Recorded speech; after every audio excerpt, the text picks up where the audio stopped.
Hello, welcome to this video. This video is going to be called 12 more of my essential progressive rock albums, right? So I did a video last week, which was called my 12 essential progressive rock albums. I don't think I explained this in the correct way. I'm going to be doing this for all the genres. I have brought together all my albums and CDs into one place. They're all behind me now. It's lovely to have them there. And I am going through my collection and creating top 10s and lists out of the stuff I own, right? So this is why it says my essential progressive rock albums. I did 12 last week. Started off wanting to do 10. I had so many that I wanted to put on the list. I added 2 more, and there was a few that sort of got edged off, right? Because I go, and it's all because I love it all. That's a great album. That's a great album. That's got to go on. And I got me 12, and then I realised there's a few that weren't on. This isn't really ranked. I feel like I needed to do 12 more. This one is almost like, you could call this the less obvious essential progressive rock albums. The first 12 were the obvious ones. These are the less obvious. So a way to imagine getting your head around this is if a new to progressive rock fan came round here and said, Andy, I really want to get into progressive rock. Can I borrow some albums? So they have to be able to borrow them out of here. I would go, yeah, try those 12. Now imagine they've listened to those 12 and they've come back and they said, that's really good. I love it. Have you got 12 more? And I go, I've got 12 more, but these are going to be a little bit more esoteric. Do you understand? So this is probably best described as my 12 more esoteric essential progressive rock albums. There's a certain point where the clickbaitiness of the title starts to diminish under the weight of vocabulary. Right, so this one's going to be a strange one. There is an album on here I've only listened to once, right? And I can't remember it that well, but I've still put it on the list. This is totally wrong. You could have a go at me. There, slap your wrist, Andy. What are you doing? What I'm trying to do is I'm trying to make my videos more interesting for me and for you, and also to pick your brains, because I know we've got some heavyweight progressive rock fans. So, at number 12 on this list, right, I have decided to choose a European progressive rock band because I am not that knowledgeable. I've always admitted this. Now, the crowd rock bands like Faust and Can and Magma, I don't really class them as prog.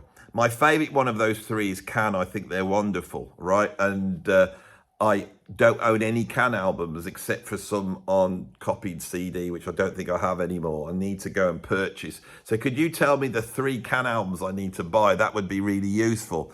I wanted to pick progressive rock bands which are more like the progressive rock that like English progressive rock, basically. And there's a few on the list that I missed last time. I don't own anything by the Italian prog groups. Por Amico by PFM is one of my favourite progressive rock albums. I listen to it all the time. I don't own a copy of it, so I can't put it on this list. That would be here on the list. One album I do own, though, by another European progressive rock band that I've listened to once. This is the aforementioned album, and I can't quite remember it, but I'll try and say something about it. Is this one by the French group Ange. Now, I've actually got 2 Ange albums. They seem a very interesting band to me, so I thought I'd check them out. They seem like a proper progressive rock band. This, I don't think, is their greatest album. This one was made, what year was this made? Who knows? I don't know. It's all in French as well on the thing. 1978, so it's a bit past the classic prog era, but they are French, so they might have been lagging behind. From what I can remember, this is proper prog and it's got French overtones. You can tell me a lot more. I think that's a pretty good album. That's the one I've got. I've got another one. I can't remember what that one's called. This is probably the most rubbish bit of discussion I've ever had on any album I've put in the top 10. I really know little about it. I'm just trying to get in you Progger's good books by going, oh, Andy put Ange on there. Yeah, Andy's just put Ange on him, what, a European progressive rock band on in one of his lists. Yeah, he did. What did he say about it? I don't think he's really listened to it. He didn't know that much. I've listened to it once and I read a review on Prog Archives. That's what I've done. There we go.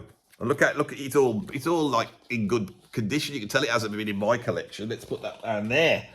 Right. Know a little bit more about who's at number 11, but not much. Right. American prog. Prog from the United States of America. Not Canadian prog.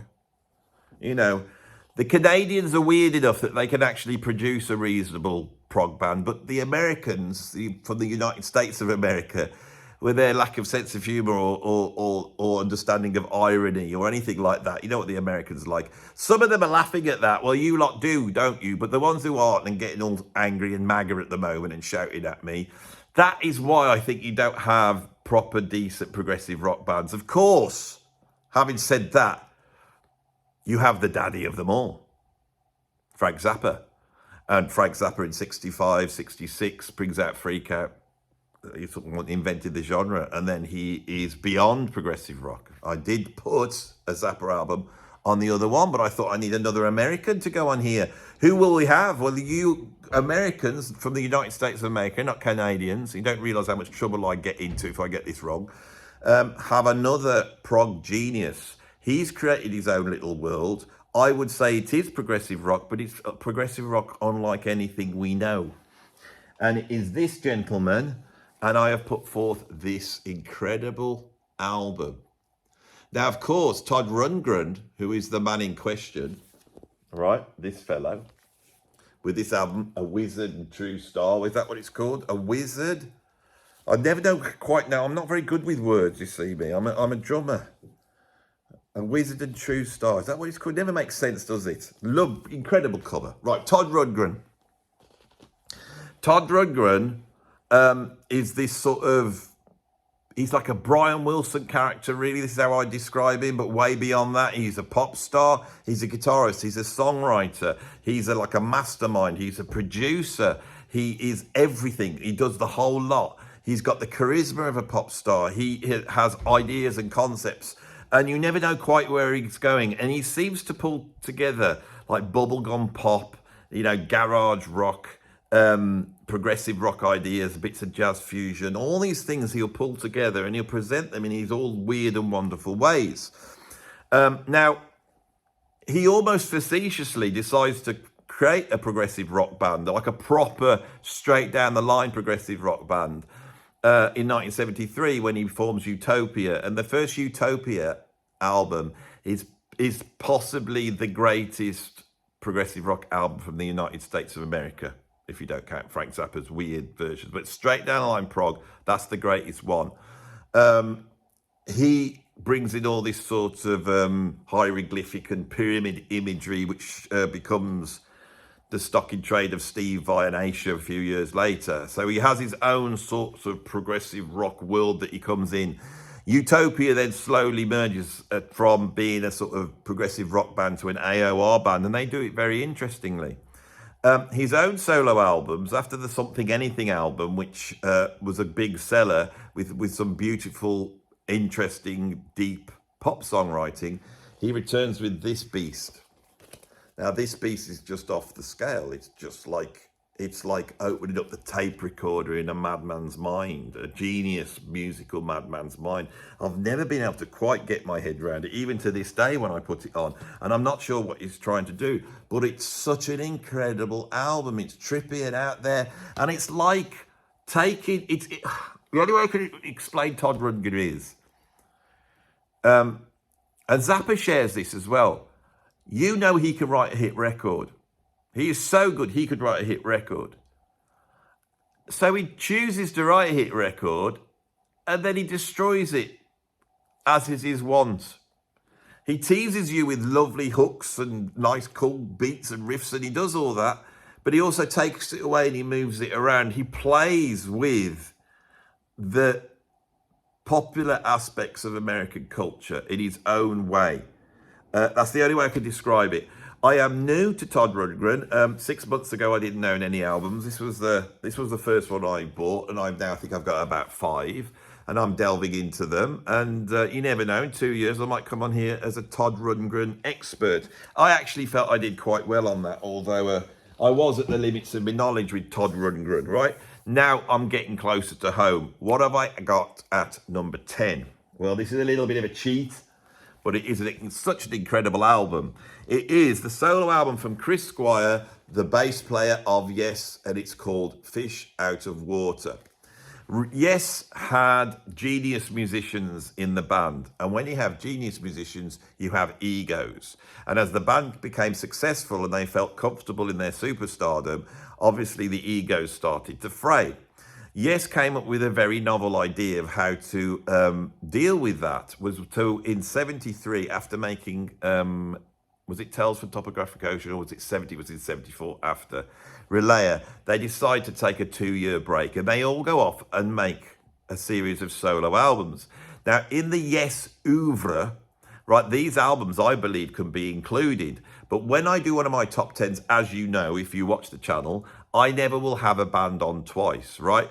Now, Yes is undoubtedly the greatest progressive rock band of all time. I don't say this because I love them. It's because I do these top 10 lists and you just keep wanting to put them in at the whole time. You know, essential progressive rock albums. Well, you need Fragile, the Yes album, or you need Relayer, you need Tales from Topographic Oceans, and going for the one, probably. Maybe even Drama, I'm not, you know, it's like you want them all in.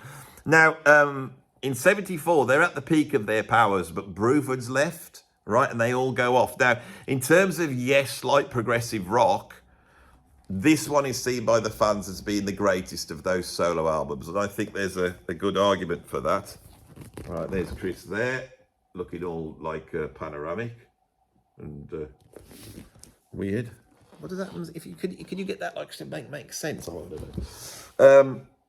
What's interesting about this album, it's brilliant progressive rock. It sounds like Yes, but it also doesn't sound like Yes. And the lineup is very interesting because we've got on here, have we got a proper lineup anywhere that I can read it out? 'Cause it's not obvious. So,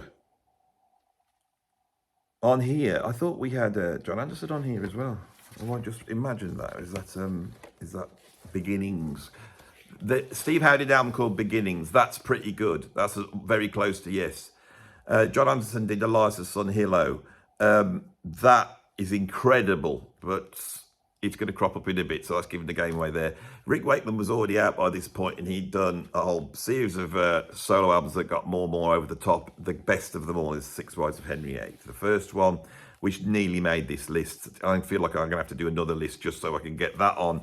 This one's incredible. And Bill Bruford had left, but we have on here Patrick Moraz, Bill Bruford, Chris Squire. So we have that imaginary band of what it would have been like if Bruford had stayed in for Relayer. It's a fantastic album. I will be honest and say I heard this when I was very young, thought it was great. I've only just picked up a copy more recently, got this for £5 at a record fair, and I've been listening to it again. And what's interesting is that it doesn't sound like Yes. But you have to remember, with Chris Squire singing, that voice is in there the whole time. The thing with Yes is that I really believe that Yes, there's only one musician that's Yes, and that's John Anderson. We'll get onto that in a bit. Right, so that was number 12. So we're at number 9 next. Right, number 9. This is a contentious one because it was so popular here in the United States of America. So some British progressive rock fans are either going to go, oh, God, I can't believe he's put that on. Or they're going to go, oh, that's an interesting choice. I wouldn't have thought of that. And the Americans might go, what the hell's that? It is Variations by Andrew Lloyd Webber. Now, Andrew Lloyd Webber, you might know as the richest musician on the planet. He was the first billionaire musician. And the reason is because he's written a whole bunch of musicals that are very, very popular. You may have heard of them. Things like Jesus Christ Superstar and Evita and Starlight Express and the one with the cats in called Cats. And a whole host of other ones, Phantom of the Opera, right? Now, if you think of Phantom of the Opera, it's pretty proggy, isn't it? You know, he's got a white mask on and a black cape, right? That's prog.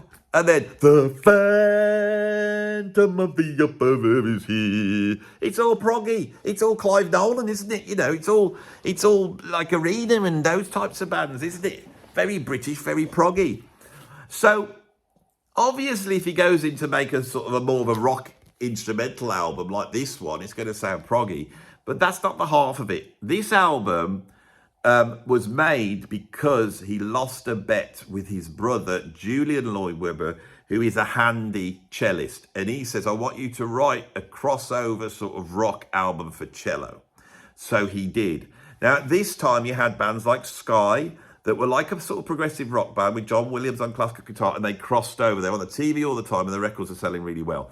War of the Worlds came out. I featured this on the other video. So there's this spate in 1978 of these immense prog albums in the UK in '78 becoming the biggest selling albums of the time. When it's supposed to be that prog's dead and that disco has taken over and punk, which was not the case. But the thing with the disco is War of the Worlds and this album does refer a little bit to disco. Now, what he did, he took Paganini's Variations, right? And he basically, well, he took Paganini's Caprice in A minor, number 24. He took that theme. He does that, and then he creates a series of variations on it. The band is incredible. Don Airey on keyboards, who is currently playing with Deep Purple, he played with Gary Moore, but he'd already played Fusion in the band Colosseum 2, which was John Heisman's band, and that's basically the band on this. This is a Colosseum 2 album, really, with Andrew Lloyd Webber stuck on it. So we've also got Rod Argent on keyboards. You know, was in Argent, was in the Zombies. Rod Argent actually is from around here, and when I was a kid, he had a music shop down in Worcester. John Heisman on drums and percussion, John Mole on bass, great jazz fusion bass player, the incredible Gary Moore on guitar, and his guitar playing's just mind-blowing. In the late 70s, Gary Moore is one of the finest jazz rock fusion guitarists on the planet. He's jaw-dropping. We know him as his sort of blues side, and maybe before that the sort of heavy rock side of him, but he is just stunning on here. We've got Barbara Thompson, who was John Heisman's wife, on saxophones, and she had a jazz fusion band in the 70s called Paraphernalia, which is fantastic. And we got Julian Lloyd Webber on cello. I put this on again the other day, and I thought, I'll just have a check out and see what it listens like. It's so well composed. Andrew Lloyd Webber is such a genius at being able to do this. And it's funny and interesting. It's very musical, and it takes that theme and it takes it out all over the place. And 1 minute it sounds like comedy music. The next minute it sounds like the darkest, heaviest prog you've ever heard. There's loads of keyboard experimentation, you know, all sort of early synth, analog synth experimentation. It's an absolutely fantastic album. And it's an essential prog album, I believe, especially for us British folks. Right, the Canterbury scene. Right, at number 8, I need to represent it. If this was a more objective list, I would have The Land of Grey and Pink here by Caravan. But that is a great album, but it's not my favourite progressive rock album by a Canterbury band. My favourite progressive rock band album by a Canterbury band, right, because that excludes Soft Machine, because I don't know if they're prog, but they are on this list. We are getting there. We're going to cover them all. But my favourite one, without a doubt, is that. This is just a stunning album. Many people like the first Hatfield and the North album, and it's great, but I feel like the virtuosity, their sort of, whimsical virtuosity that they had is even more pronounced on here. And on side 2, after Underdub, we have the epic of Mumps. There's a few progressive rock bands that I feel from a virtuoso level and from a complexity level, from a conceptual level, they are just so much more sophisticated than anybody else. Gentle Giant would be one. Jethro Tull would be one. And the other one would be Hatfield and the North. This is just mind-boggling that they can play this stuff. And all the way through this is this very sort of nonchalant English humour. It's very flippant, a little bit Monty Python. It's just wonderful. And we've got a whole bunch of people on here from the Canterbury scene. Obviously, Phil Miller on guitar, Pip Pyle on drums, Richard Sinclair on bass, and Dave Stewart on organ. And so that's sort of an amalgamation of a lot of sort of the stars from the Canterbury scene. We've also got a few guests with Jimmy Hastings on flute, soprano, and tenor saxes, Mont Campbell on French horn, Lindsay Cooper on oboe and bassoon, Tim Hodgkinson on clarinet. And then we've got the backing vocals of Barbara Gasking, Amanda Parsons, and Anne Rosenthal. Some of those people are known to me, and some of them are not. Wonderful album, brilliant. The Rotters Club, that's what we've got there. So whenever that was, I'm going to work it out. I should have had them numbered. I have got them numbered on my computer, haven't I? Just look at it there. Rotters Club at number 8. So at number 7, I wrote down, I thought, I've got to have one of these European electronica bands that come out of, because the biggest influence of the European bands was on electronic music, Kraftwerk, and a sort of a certain approach to minimalism that comes through those bands. And the king of them all is Tangerine Dream. Tangerine Dream. Oh God, I've lost myself here, Andy. This never happens to me. This never happens to me.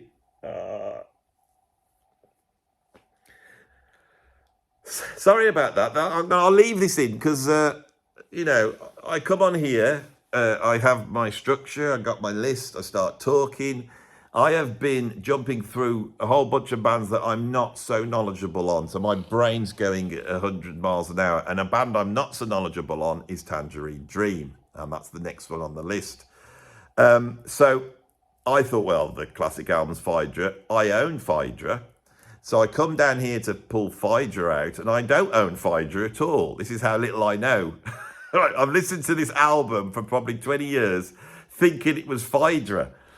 And I looked at it and I thought, well, it is Phaedra, isn't it? And where does it say Phaedra? It doesn't say Phaedra, it says Cyclone. The album that I thought was Phaedra was Cyclone. So I've got to go back and listen to Phaedra because I haven't got no idea what it sounds like.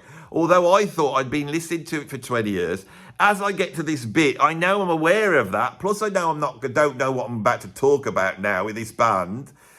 And I've just fallen over myself. But at least the gods of honesty have stepped in and said, tell them the truth. Yeah, I thought I had Phaedra. I haven't. I own Cyclone, right? And so I pulled my 2 Tangerine Dream albums out. And I looked at it. I thought, well, which is my favourite out of the 2? Because I want to put them on the list. So the one I like a little bit more than Cyclone that I thought was Phaedra. Now, this makes sense because the album that I've got that I really like is this one. Rubicon. This was made in, I think, 75. It's on Virgin Records. It's like classic period of Tangerine Dream. Whereas I think Cyclone is another period. So it stands to read. Now, the prog fans here are probably going to go, no, Cyclone's amazing, Andy. It's better than Rubicon. I don't know what I'm doing here. I'm right at the edge of my knowledge. Right, stick me back on jazz fusion or jazz. I know where I am then. This prog stuff, just because I was in a prog band, I don't know. I don't know anything about Tangerine Dream. It's some blokes in moustaches with loads of synths, isn't it? And they sit there, they don't move much, and they just make all loads of drony stuff. I used to listen to this album loads, but I never took it in. I'd get home, I'd be a bit tired, you know how it is. Oh, I can't face some fierce jazz fusion. Put that Tangerine Dream album you like, you know, sit down. And yeah, my brain's off with something else, you know. I love it though, anyway. It's on the list, it's essential as far as I'm concerned. Oh, we're going to get to something I know about. Yes, let's have a go at this one. So at number 6, I've got another solo album from a musician that belongs in Yes. And that was a Freudian slip because this bloke's no longer in Yes. But as I said, he belongs in Yes. It is, of course, John Anderson. John Anderson, the great John Anderson. I've only interviewed one prog legend on this channel as far as I'm concerned. I've interviewed some very important prog musicians, you know, very worthy. But I've only interviewed one legend, that was John Anderson. And if you watch that interview, you could see I cannot believe that I am talking to this man, right? Now, John Anderson, for me, is the heart of prog. What he does is prog, right? And everything refers to what John Anderson does, right? If you think that Robert Plant's rock, so Robert Plant comes out in 1968, 69. He's rock, isn't he? tight trousers, massive bulge, mane of lion-like blonde hair, shirt ripped open, singing those high notes, right? But at exactly the same time on Atlantic Records, up pops Little John Anderson, and Little John Anderson is like a little nymph, he's like a little fairy, both masculine and feminine, and his voice is all high up like Robert's, but in an ethereal way. And he seems to be tuned in with the fairies and the forest folk, and he's pulling these influences in here and he's in there. And however musical and snobby and snotty Yes gets, with that little voice coming up out of the nowhere with his nonsense lyrics, I fly go on into the sun, I'm dreaming. That is, as soon as you do that, if I do that, you're like, oh my God, was that some prog then? I was watching Andy, then I heard prog somewhere. There was prog going on. Now, when he goes in to make his solo album, it's like he goes back to his vault of prog, and he opens it up, right? So what the code is 90192, whatever that code is on the Yes album. They don't work really because that's not so much right. Don't worry about that joke. It's not going to work. Don't do that joke. So there he is, 90125. Opens his like safe and he takes out the vial. And the vial contains unadulterated prog. And that he only used that once before was when he formed Yes. They did their first album and he went, well, this just sounds like the Beatles and Crosby, Stills and Nash with a bit of sort of psychedelic playing. I don't know whether to use some of this. So he drops a little bit in and they do Time and the Word. I need to put a lot more in. And then the next album, the Yes album, he pours a lot of it in, right? But he's still got a ton of it left. He puts it away, lets it do its work. When he comes to do his solo album, he goes, now's the time for me to go back to my vault. So he goes back down there, 90125, opens it up and he gets there. And he goes, this is dangerous stuff. This should never be used again. I'm going to pour the whole lot into the next album I do. And he pours it in and out pops this monster. The most prog album ever made. Right? And this is a one-off. This like occupies a special place in prog history. If you read Paul Stump's book on progressive rock, he says the same thing. This is like the heart of prog. It's the embodiment of prog. You know, he worked with this artist to create this one-of-a-kind album, which sort of takes the look of Fragile and then blows out into this incredible thing, which is like some sort of Lord of the Rings type thing going on. And it's actually got... Where is it? We've got like oh, that's just a sleeve, isn't it? Where is it? There's a book here somewhere. Don't say I've lost my book. There is a book here. Oh, it's here. I've already opened it. I knew it was inside the album. Yeah, so we've got this little bit of a book thing going on. It's absolutely incredible. And when you put this album on, what do you get? Well, you get sort of John Anderson doing his version of Tubular Bells. He's got all the stuff there. He's got his acoustic guitars, his bells, and some analog synths and some stuff like this. And he basically weaves together an album, which is not a virtuoso album. John Anderson's not a virtuoso. But this is the heart of prog. And it's not about virtuosos. It's on this album. I absolutely love this album. And it is prog's prog album. It really is. You have to own it. Right, what's the next one to get? Is the Soft Machine. The obvious one would be to put Third on at this point. I'm not a massive fan of Third. I call it Turd. Like the Irish would. What's your favourite album by Soft Machine? Oh, I love Turd. I've lost it now, haven't I? I basically, with that debacle over Tangerine Dream, I am now trying to win you back with a few jokes. Your jokes don't mean nothing to us, Andy. We poo-poo your knowledge now. We thought you knew more than you know, but you don't. So Soft Machine, I feel that they come out and there's some sort of weird psychedelic prog band. They're a little bit directionless, to be honest. But they got some, connected mates. They get the tour with Jimi Hendrix. They're doing their thing. And they slowly start to form into this sort of whimsical English jazz rock band, really. And then as time goes on, they slowly form into something that I like more and more. Now, there is this ridiculously cheaply priced box set where you get like 5 albums running from Third up to 7. And I've been listening to it loads and each album gets better. The one after this is Bundles, and for me, Bundles is unlistenable because Alan Holdsworth's on it. I can't class it as a Soft Machine album. That's an Alan Holdsworth album. It's just an Alan Holdsworth album. And then after that, they go a little bit off the board. They do Soft. That's a great album. John Etheridge comes in, and then they're sort of gone. They've come back recently, and I think they're as great as they ever have been. And I have to say, and I'll pull it out here because I know exactly where it is because I've been listening to it loads. If my list didn't secretly only pull for the 1970s, I didn't want to tell you that, but that's the rule on this one.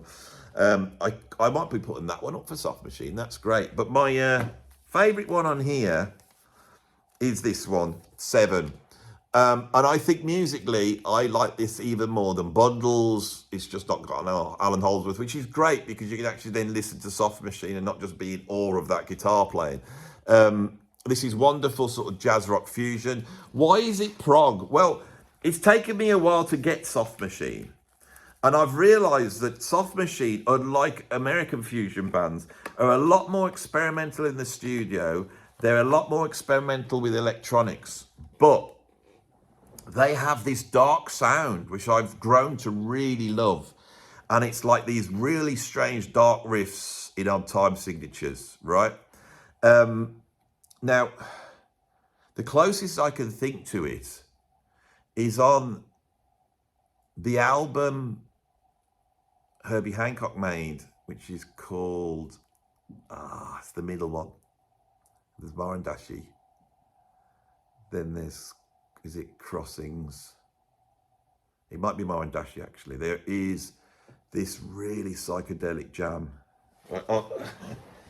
And I love this track. I can pull it out and find out where it is because this is all supposedly in order, but I won't risk that unless I can see it from a distance just beaming out. But I can't.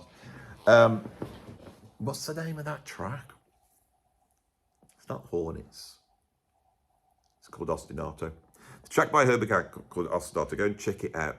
It, again, is this heavy dark riff in an odd time signature, and the soloing sort of bubbles away over the top. I love this sound. I absolutely love it. It comes sort of out of Bitches Brew. Herbie Hancock explores it. There's a Julian Priester album called Love, Love. That explores it. Now, the British version of that is Soft Machine, and they play a great part of this. Now, I love dark-sounding bands, right? King Crimson have this dark sound. The Mad Vishnorksha has this dark sound. That sort of electric jazz of Herbie Hancock has that sound, and Soft Machine have that sound, and I'm growing to really love it. The other band that has this dark sound would be Van de Graaff's Generator. I've never quite gotten them. But that's what I have anyway at number 5 is 7 by Soft Machine. And there's a really strong Mahavishnu influence on that one as well. Absolutely wonderful. What have I got at number 4? I have, by Camel, the Snow Goose. Now, Camel have been the butt of my jokes as being a sort of your standard prog band. Like, you know, if you were making a film and you wanted to have a 70s prog band in and you invented it out of your head and put all the cliches in, it would be Camel, wouldn't it? And Camel are like inoffensive, proper prog. That's the way I describe it. They're incredibly competent. And I've always thought they had a bit middle of the road. Now, the reason why I never liked Camel, to be honest, is my best friend at school loved Camel. He used to try and get me into Camel. And this was in the early 80s. I don't know what album was out then that he kept playing me, but I wasn't a fan. There are 3 albums from the classic 1970s Camel period, which would be Mirage, Moon Madness, and this one. Now, after slating Camel, I decided to go back to this one. And I did a whole bunch of research into this book, The Snow Goose. And there's actually, on YouTube, there's a BBC film, which I think starts Richard Harris and Jenny Agutter, where they go through the story of the snow. And I then became obsessed with this story. I thought it was a wonderful story. It was very moving. And then going back to this album, I started to realize what a statement this is of progressive rock. And it's just wonderful.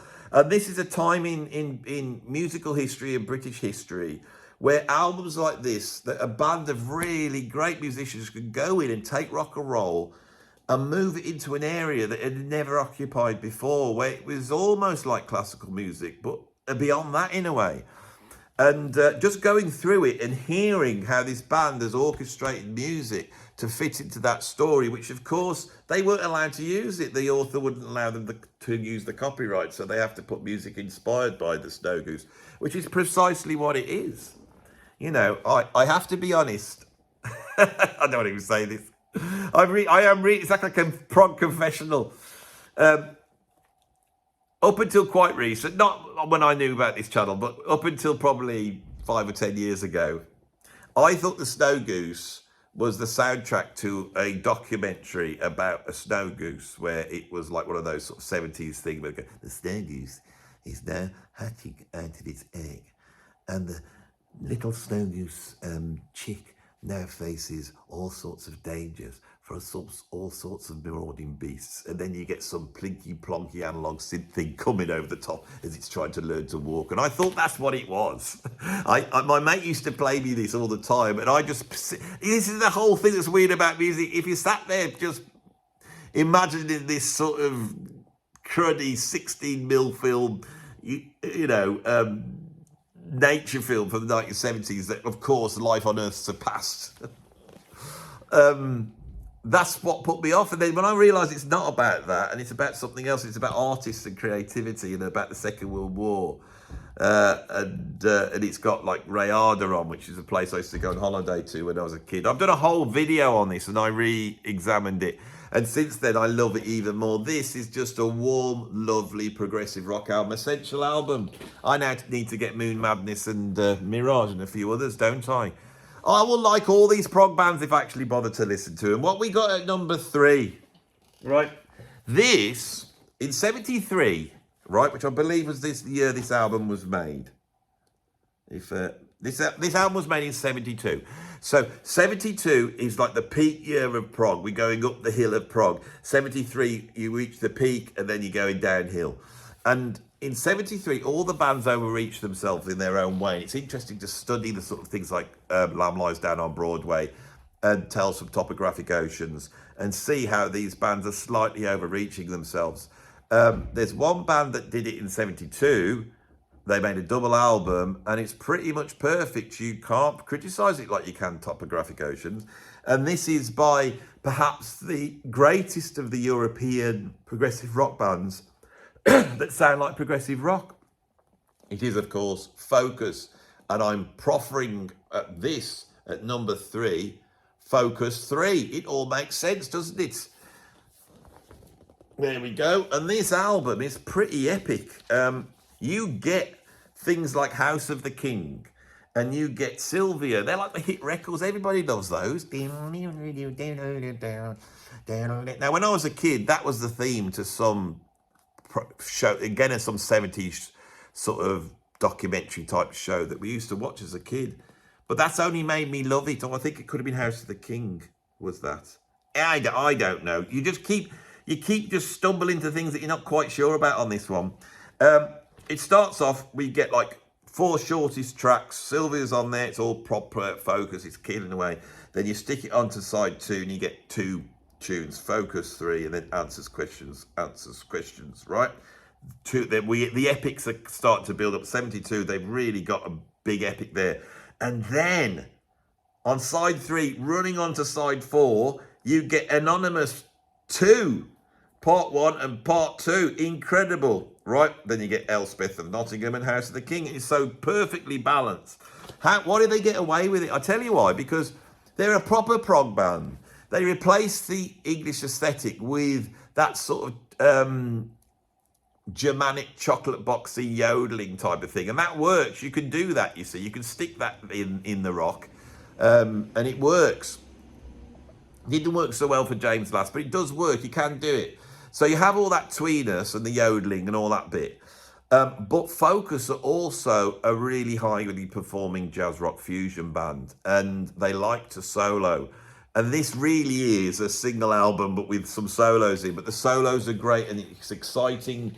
And a lot of these progressive rock bands were pioneering a way of soloing, which didn't lean on jazz and blues so much. And that's a very interesting thing. And I'm always very interested in that area. That's a fantastic album. I think it's my favourite Focus album. Moving Ways from the year before is amazing as well. And they did that proper jazz rock fusion album, didn't they? Was it Mother Focus? I love that one. Everyone else hates that. The funky one. Right, shall we move on to number 2? At number 2, this band should have been on the other list. They didn't quite make it. Right, I was very aware, and that's why I had to come and do this other list, because this band and the one above them wasn't on. They've got to be on. They've got, I don't know what I'd kick off my other list to be on the main list, but this band has to be on. They are, of course, Rush.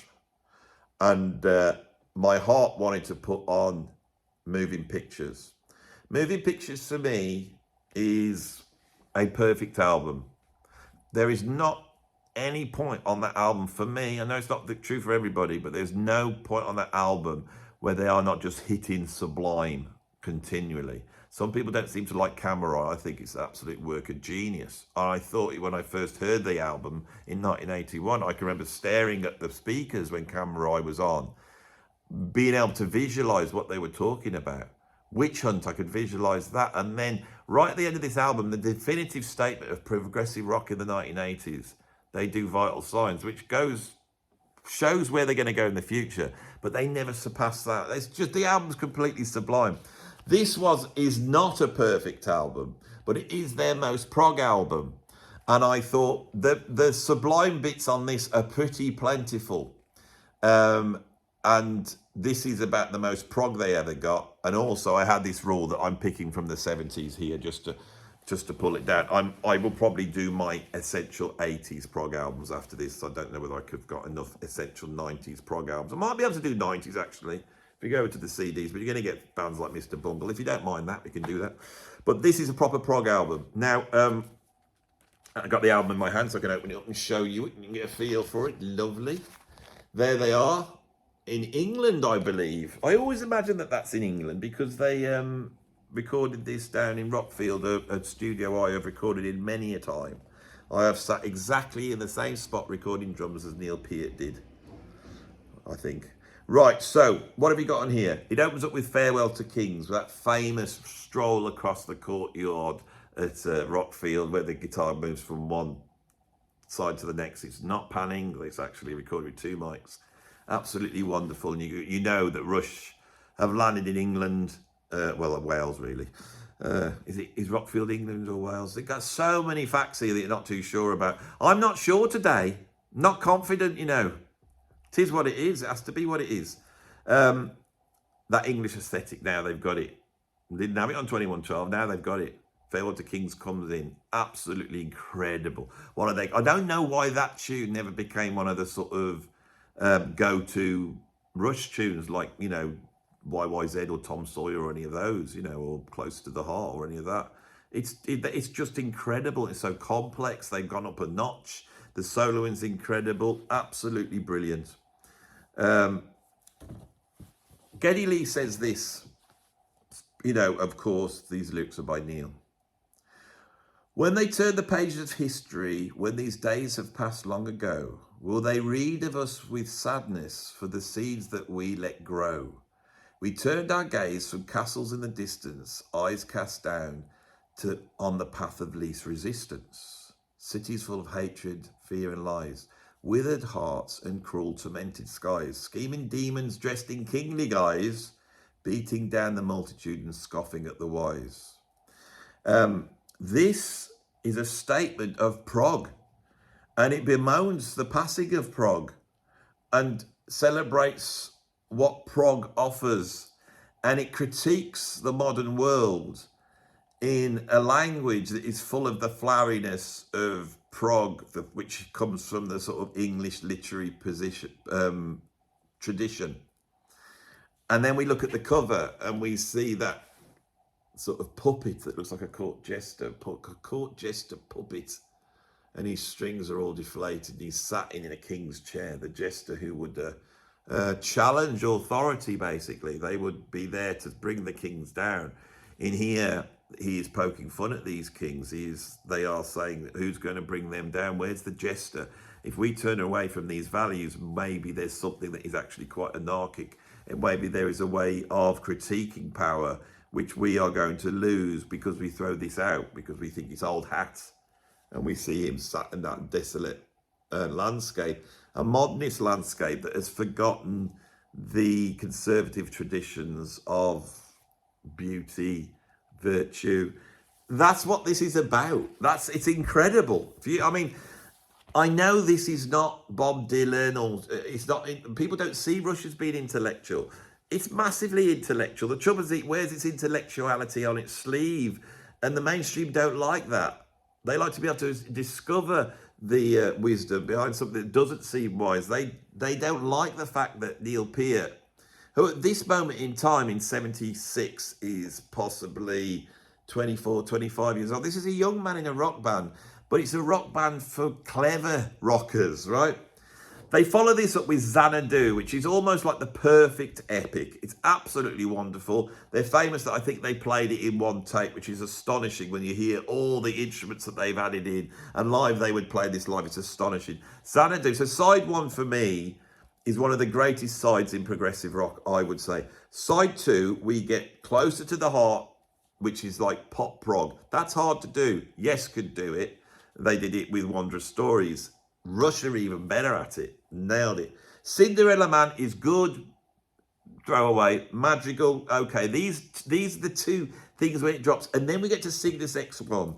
Now, Cygnus X1 is like the dystopian balance of this sort of ancient study that Xanadu is. Cygnus X1 is now we're going into the future. I find some of the bits in Cygnus X1 a bit cheesy. But the bit with the riff is just about one of the greatest pieces of music ever written. Bow, bow, ba-da-da. Bow, down, ba-da-da-da. I just love it. I could do the whole thing. All from there is on. But there's some really cheesy bits in there. I wish I could play tracks on here. Bloody copyright bastards.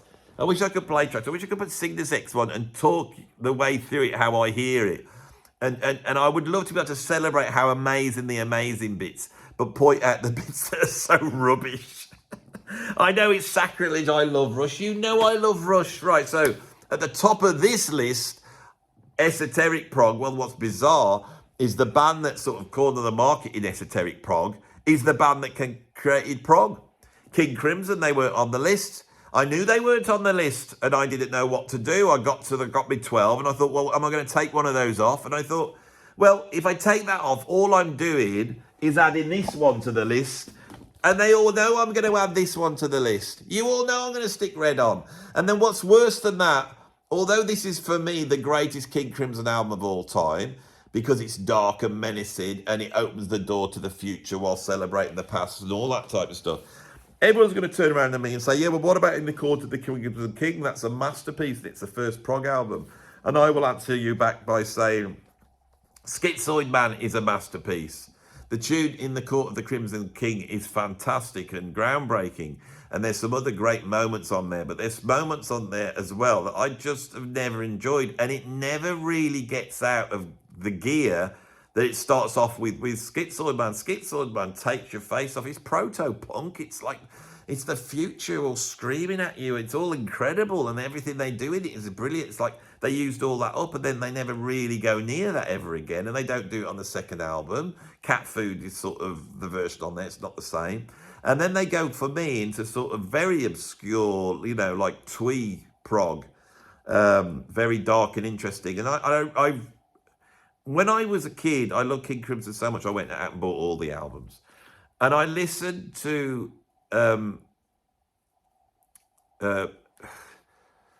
Lizard and...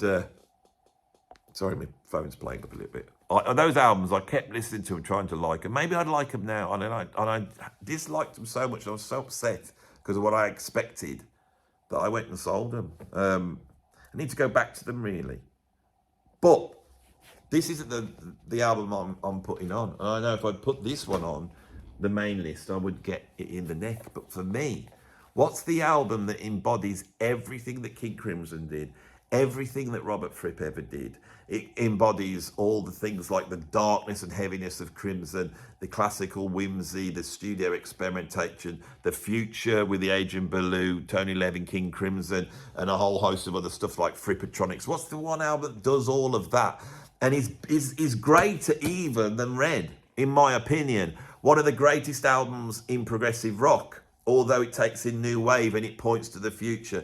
And it is this beast. For me, in the King Crimson canon, this album represents the peak. It also represents the change from 70s prog to what Robert Fripp was going to do, right?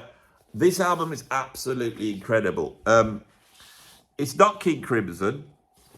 We have tracks like Breathless, which are very, very King Crimson-y, but it's actually a power trio of Fripp, Narada Michael Walden, and Tony Levin. Is that possibly the greatest power trio of all time? And we only get it on a few tracks. The lineup here is absolutely incredible. We got Barry Andrews on here. Phil Collins turns up on here playing drums. Brian Eno's on here. Peter Gabriel's on here. You sing Here Comes the Flood. That's the definitive version as far as I'm concerned. Just the piano version here. Dowell Hall's on here. Peter Hamill from Van de Graaff Generator. I love Peter Hamill on this. And tunes, you know, like what's that one that he does? The vocals are incredible. Which one is it? I think it's Disengage, isn't it? This is just so full of stuff. It's more proggy than any other prog album Crimson made, because it's got tape experiments, like massive overdub vocals. He takes J.G. Bennett's speech, and I was very interested in Gurdjieff. J.G. Bennett was a follower of Gurdjieff. I've opened up a whole esoteric door with Robert Fripp that I didn't want to open. But the inaugural speech of J.G. Bennett is compressed down and it's sped up, and it's contained on this album. This album, its breadth is so massive, and it also relates to two other albums, because we've got Dowell Hall's solo album, Sacred Song, and Peter Gabriel too, and it relates to those two albums. I've never been too sure of those two albums either. I don't think the Peter Gabriel album is his finest. I do own it because of loving this album so much. There is a box set apparently of this. I've seen Tim Boney's holding one. I want one. I really do. I can't afford it. So that's my 12 more essential progressive rock albums. That was the list. Oh, I'm glad I did that. It was enjoyable. It was nice to talk about some of these bands I don't normally talk about. I do apologise for not getting me my information that good. I have got ahead of me this afternoon quite a worrisome chapter I've got to go to in a minute, which could spell disaster or not, and I am very nervous about it. And I always tell you lot the truth of how I feel, and that has affected this video a little bit. I have been a little bit jumpy and edgy, and my mind has been going off to that. Hopefully everything will be all right. It's not the doctors, it's nothing like health-wise, it's to do with the channel. But it will all be okay. There's no way nobody is ever going to take my YouTube channel away. I will always be doing it, whatever, even if I have to do it under the bloody stairs, right, to 4 people. I won't stop doing it, ever. My plan is to die on a YouTube video. That's my plan, to keel over and die and have it on the YouTube video. Of course, if I do that, this channel will then get 1 million subscribers, and my kids will then be able to live, you know, off that income, hopefully, if it got that big. Although, knowing me, no one would be bothered about it happening to me. They wouldn't care. We'd care, Andy. Yeah, but would you? Would you? What happens if it happens now? I'd feel like I've tempted fate. I feel like I've tempted fate at the end of this video by saying that.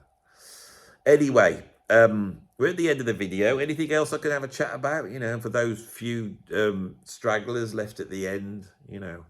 This channel, the direction of this channel is built upon my straggly endings. I'm in one of those zones now. Sometimes I get to the end of the video, I thought, I don't feel, I've said everything I wanted to say.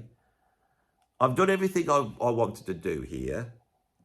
But I feel like there's something else that I should be doing, and I don't know what it is.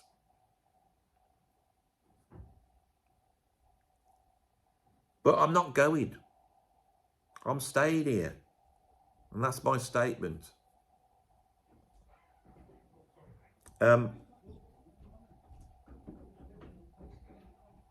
People outside. YouTube's a funny thing, you know. It's become such a huge part of my life. Every day I'm making a video, every day I'm thinking about you lot and trying to create a video that's interesting. But I have to make lots of videos. And so that's great for me because I have this very off-the-cuff improvisational style. I really go on my gut feelings. I don't question anything too much. I try not to be a perfectionist. And so at this point, I'm sat here thinking, keep talking. I don't know why. It's almost like I feel like I need to safeguard something at the moment. And that's probably coming from the fact that culturally, everything seems so wobbly, doesn't it? It's like we're trying to do the decorating, because I've been doing the decorating all week. You're trying to do the decorating, but your step ladders are very wobbly, aren't they? And you think, I need to go out and get some new step ladders, but I can't afford it. But I've got these wobbly step ladders, and I don't know whether I should go up them, but I have to go up them. But when I'm up there, I don't feel safe, and nothing feels quite right. And I'm just trying to make my life okay, and this room sort of habitable and pleasant. But around me, the whole thing can just collapse at any moment in time. And I feel like that here. I'm in my lovely little studio. I've got all my records around me, all my items, you know. This here, right in the background, and I will mention this all the time, because this here contains not all, but some of the ashes of my father. My bit of my dad's in there, and this has been on a shelf at home since he died 10 years ago. It's been sat there, and I thought, I don't know why it's there for. You know, I see it every now and then. I thought, I'm bringing it down. You can come on YouTube, because half these records there is, and I wouldn't be here if it wasn't for him anyway, both biologically and musically. And I can refer to him, and he sat behind me as I talk. And when my dad died in 2015, if he was to resurrect and sit down and I started to say to him what's happened in the world, he would go, you're making this up. What do you mean? Well, do you know who got into, he was the president of America just after you died? Who? It's Donald Trump. No. Yep, Donald Trump. No, he was president of the United States of America. Yep, twice. Well, what was he like? Well, I don't know. He was strange, really. And then we had this global epidemic, and everything shut down, and nobody went to work, and it was like being in a communist country. How long did that go on for? Oh, just like almost like a year. And people were dying of it. And then they said you had to have an injection, and everybody had to have this injection. They said you couldn't go to work. You weren't allowed to even go out. Well, you could go out your house, though. What sort of bug was it? It was like an airborne flu type thing. We're not going to catch that outside. Well, no, but still we weren't allowed to go outside. And it was incredible. We were all sat at home. No one saw their relatives. People died. The Queen's died. No. Well, that makes sense. I could just see that, you know, and I said, and then they had this sort of BLM thing, and they were all, you know, rioted in the streets. And do you know who became Prime Minister of the United Kingdom? There was that Boris Johnson. Not him. Well, he became Prime Minister. Yeah, that COVID thing. You know, he nearly died of the COVID. All of this is bonkers. Yeah, and people they all changed. It's like everybody was judging everybody, and if you did something wrong, then you have to be cancelled. But what's being cancelled? That's like when everybody turns on you and sort of evicts you from society. And it's not for like murder or rape. It can be just for saying the wrong word. I mean, this bloke in the UK, this one bloke, Greg Walker, he's been going around with this sort of very chauvinistic, misogynistic, cockney sense of humour. And he's been, you know, doing all that carry-on bit to all the ladies, all the middle-class ladies that work at the BBC. And they've not liked it. He has been out of order. And they've booted him out. But the other bloke that works there, he just happened to be out at a private party somewhere and sang a Kanye West song, Gold Digger, which I went and listened to it. I thought it was quite a good song, actually. Gold Digger. Jamie Foxx makes that track. And the N-word, which is in it, he said, apparently, 10 years ago. And for that, he has to lose his livelihood. You judge, You jumped road from MasterChef. Just be happy we haven't taken you outside and shot you. We should have put you up against the wall. Bang! You should have been gone along with Greg Walker. Oh, it's not fair. It's not fair. Why have you got rid of me? Why are you picking on me? What about Hugh Edwards? Oh, don't mention him. He should have been left alone. He wasn't hurting anybody, really, was he? Well, I think he was. No, BBC's built on that sort of behaviour. Just don't say it to anybody else. All of this stuff is bonkers. I'm getting a bit political. I haven't done a political video today, you see, and that bit's coming out. If you want to hear these types of conversations, then if you click the link below, you can go over to my politics channel, which is called Nothing Something Anything, right? The 3 states of perception that we have of the world around us. And you can listen to this type of stuff. But what does this relate to this YouTube? I feel that I've got something great here, and I just don't know whether something's going to come along and just take it all away. And I feel like agents will then use that against you. People are playing power games. Hopefully we've got enough power in here. Let's just pop you out. And I think I would like to finish this video. We'll have a bit of an explore. The rest of you aren't interested. You just go now. You can go if you want. This is like when I was at college, you know, when you get to the end of the lesson, you're having a really good time and the students are having a laugh. And then the bell goes and you go like, if you want to go, you can go, but I'm going to carry on for half an hour. What are you going to talk about? I don't know. We'll just have a chat. Do you want to have a chat? And they go, oh, we'll chat. And you get like half of them go, but half of them stay. And those ones who stay are the good ones. Right. So anyway, this is the end of my studio here. And I've got all my records and I've got all my trinkets, as you can see, right? I've got this lovely mat I'm sat on, and you can see all the records that are on the floor as I ready myself to do all sorts of different business, you see. And so I've got this at this end, right? But at the other end, if I just swizzle this round like this, whoa, I have my recording studio bit that you probably saw, because I used to tend to shoot this way before. Now this studio end, as you can see, I've got 2 drum kits set up. The big one is all mic'd up. I've got my computer behind there. And then I brought in these 2 stages. I've got a stage there, little small stage, and I put a lot of my drums on here, there. And I have another stage here.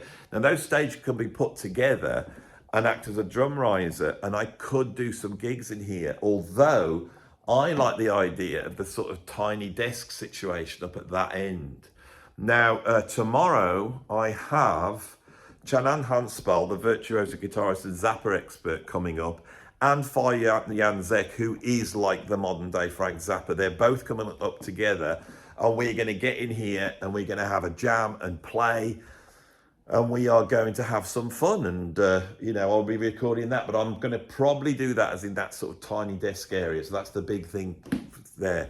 I have been able to finally get up in the loft and grab some of my paintings. You can see them up around here. These are from like 40 years ago when I was at college, and you might spy here. I've got a few more here. That one you've probably seen, but that one you want. And this one here, next to Beryl, that one there is a self-portrait I did when I had a thin face. Probably, when would that have been? No, I probably painted that in 1987. So that's like 40 years past. Weird, isn't it? So I think I'll show you out if you want. I'll show you out. Let's have a wander down, shall we? Here. So it's nice for you to have come, and pop over again tomorrow, and we'll be talking about jazz and prog, and we'll be talking about music, maybe a bit of philosophy, might have a bit of a laugh and a joke, all that type of stuff, you know. But you could go off now and have a wander into this beautiful day we're having here in good old Blighty. It's very sunny and lovely, and you will soon be able to hear some of the birds tweeting. So I should end every single video like this, shouldn't I? Every single video should be ending like this in the end. There's a lot going on around here. A lot of noises going on. Let's have a walk over to here, where they're doing a bit of the old strimming, and we'll finish it up. So I think we are definitely at the end of the video now. There's some blokes here doing all sorts of work. So there we go.